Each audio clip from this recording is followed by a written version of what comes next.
வணக்கம் நண்பர்களே, அன்னை சேனலுக்கு உங்களை வரவேற்கிறோம். நம்ம சேனலில் என்னென்ன பார்க்க போகிறோம் அப்படின்னா, மருத்துவ குறிப்புகள், அழகு குறிப்புகள், சமையல் குறிப்புகள். நாங்கள் போடுற வீடியோஸ் பிடிச்சிருந்துச்சுன்னா எங்கள் சேனல் லைக் பண்ணுங்கள், ஷேர் பண்ணுங்கள், சப்ஸ்கிரைப் பண்ணுங்கள். வணக்கம் நண்பர்களே, அன்னை சேனலுக்கு உங்களை வரவேற்கிறோம். இன்னைக்கு நம்ம சேனலில் பார்க்க போகிற வீடியோ ஒரு கிழங்கு ரெசிபி தான் பார்க்க போகிறோம். அது பேர் சேனக்கிழங்கு.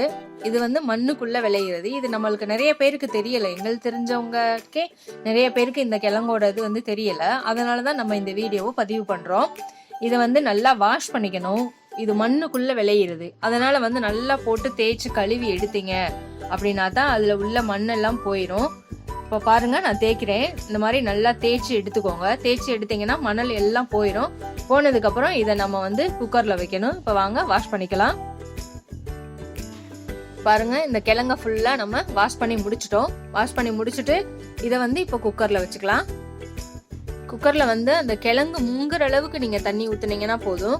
கிழங்கு நல்லா தப்புனாப்புல இருக்கணும், கிழங்கு முங்கி இருக்கணும். அந்த அளவுக்கு தண்ணி ஊற்றி இப்போ நம்ம இதை விசில் வச்சு எடுத்துக்கலாம். வாங்க, இப்போ இது நம்ம ஒரு 5 விசில் வச்சு எடுத்துக்கிறணும். 5 விசில் எடுத்துட்டு நம்ம எடுத்து பார்த்தோம்னா கிழங்கு நல்லா வெந்திருக்கும். இப்போ விசில் வச்சு எடுத்தாச்சு, வெந்துருச்சு. இப்போ நம்ம எடுத்து பார்த்து லைட்டாக ப்ரெஸ் பண்ணி பார்த்தீங்க அப்படின்னா தெரியும் எவ்வளோ வெந்திருக்கு அப்படின்றது. நல்லா வெந்துருச்சு. இப்போ இதை நம்ம உரிச்சு எடுத்துக்கலாம். கொஞ்ச நேரம் ஆற விட்டுருங்க. தண்ணி வடிகட்டி ஒரு பாத்திரத்தில் கொட்டிட்டு கொஞ்ச நேரம் ஆறவும், ஆறுனதுக்கப்புறம் அதை நம்ம உரிச்சு எடுத்துக்கலாம். பாருங்க, இந்த மாதிரி ஸ்கின்னை ஃபுல்லாக உரிச்சு எடுத்தோன்னா அதில் கொஞ்சம் விழுவிழுப்பு தன்மை இருக்கும். அந்த விழுவிழுப்பு தன்மை நல்லா தண்ணி தொட்டுட்டு நீங்கள் உரிச்சிங்க அப்படின்னா ஒன்றும் இல்லை, ஈஸியாக உரிச்சிறதுக்கு தோலை உரிச்சு எடுத்துடலாம். அவ்வளோதான். நம்ம உரிச்சு எடுத்த கிழங்க இந்த மாதிரி பீஸ் பண்ணி கட் பண்ணி எடுத்துக்கிறோம். என்னன்னா, நீங்கள் எந்த ஷேப்பில் வேணாலும் கட் பண்ணிக்கலாம். நீளமாக கட் பண்ணுறதுனாலும் பண்ணிக்கலாம், ரவுண்டாக போடுறதுனாலும் போட்டுக்கலாம். போட்டுட்டு இந்த மாதிரி சின்ன சின்னதாக கட் பண்ணி கொஞ்சம் நிழலில் ஃபேனில் வச்சுருங்க. ஃபேனில் வச்சு அது கொஞ்சம் ட்ரை ஆகணும். அந்த பிசு தன்மை இருந்துச்சு இல்லையா, நம்ம உரிக்கும் போது அந்த பிசுபிசுப்பு தன்மை நம்ம கொஞ்சம் நேரம் உலர விட்டுட்டோம் அப்படின்னம்னா அந்த பிசுபிசுப்பு தன்மை போயிடும். அதுக்கப்புறம் இதை நம்ம எண்ணெயில் போட்டு பொரிச்சு எடுத்துக்கலாம். இப்போ வாங்க, எண்ணெயை கடாய் வச்சாச்சு, எண்ணெய் ஊற்றியாச்சு. எண்ணெய் சூடு பண்ணதுக்கப்புறம்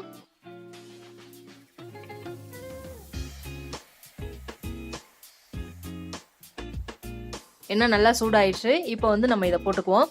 கொஞ்சம் கவனமாக போடுங்க, கையில் தெரிச்சிடாமல் கவனமாக போடுங்க.